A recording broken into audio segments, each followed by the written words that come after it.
মমতা ব্যানার্জি যদি পদত্যাগ না করে তাহলে কি হতে পারে? তিনি একজন মুখ্যমন্ত্রী, তিনি যদি পদত্যাগ না করেন তাহলে কি হতে পারে, যে সরকার গঠনের ক্ষেত্রে কি কি স্টেপ নেওয়া যেতে পারে বা কি হতে পারে।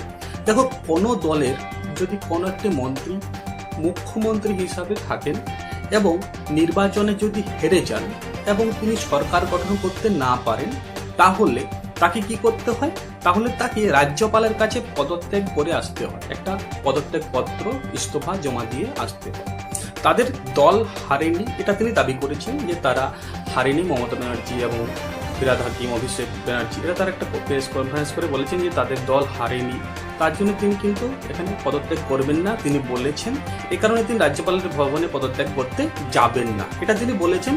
তোমরা দেখতে পারো, খবরটাতে তোমরা দেখতে পারো, এটাই তিনি বলেছেন। এখন প্রশ্ন হলো, তিনি যদি পদত্যাগ পত্র জমা না দেন তাহলে কি বিজেপি সরকার গঠন করতে পারবে না? সেটা এই বিষয়ে দেখো আমি কিছু বলতে চাই।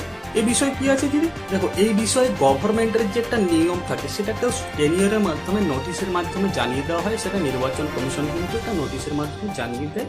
এবং সেক্ষেত্রে দেখো কি হয়েছে, এক্ষেত্রে যদি নির্বাচনের ফল যেহেতু ঘোষণা হয়ে গেছে, নির্বাচনের কিন্তু ফল যেহেতু ঘোষণা হয়ে গেছে, তাহলে সেক্ষেত্রে সরকার একটা নির্দিষ্ট সময় থাকে, যে প্রত্যেকটা সরকারের একটা নির্দিষ্ট সময় থাকে, 5 বছর এটা সময় থাকে। সেই সময়টা যেহেতু শেষ হয়ে গেছে, যেহেতু এক্ষেত্রে কিন্তু সরকারের একটা নির্দিষ্ট সময়সীমা থাকে, সেই সময়টা যেহেতু শেষ হয়ে গেছে, নির্বাচন কমিশনের মাধ্যমে যখন জানিয়ে দেওয়া হয় যে রাজভবনে যে কারা সরকার গঠন করবে, সে রাজভবনে কিন্তু তারা জানিয়ে দেবে যে নির্বাচন হয়ে গেছে, এই দলটি কিন্তু একক সংখ্যাগরিষ্ঠতা হয়েছে এবং এরা কিন্তু নতুন সরকার গঠন করতে পারে। সেটা কিন্তু নির্বাচন কমিশনের মাধ্যমে কিন্তু জানিয়ে দেওয়া হবে রাজভবনে, যেটা রাজ্যপালের অফিস, সেখানে কিন্তু জানিয়ে দেওয়া হবে।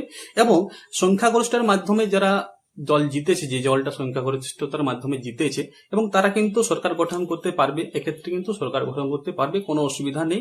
তখন রাজ্যপালের ক্ষেত্রে কিন্তু পুরো বিষয়টা দেখা হয় এবং তাদেরকে মান্যতা দেওয়া হবে, যেহেতু নির্বাচন কমিশন জানিয়ে দেবে যে এই দলটি সংখ্যাগরিষ্ঠতা পেয়েছে এবং এই দলটি যেহেতু সংখ্যাগরিষ্ঠতা পেয়েছে তাহলে এরা কিন্তু সরকার গঠন করতে পারে।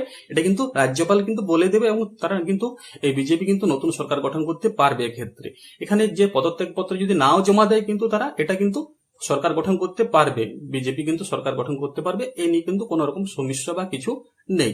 তো এই খবরটা এই পর্যন্তই, দেখা হচ্ছে নেক্সট খবরে।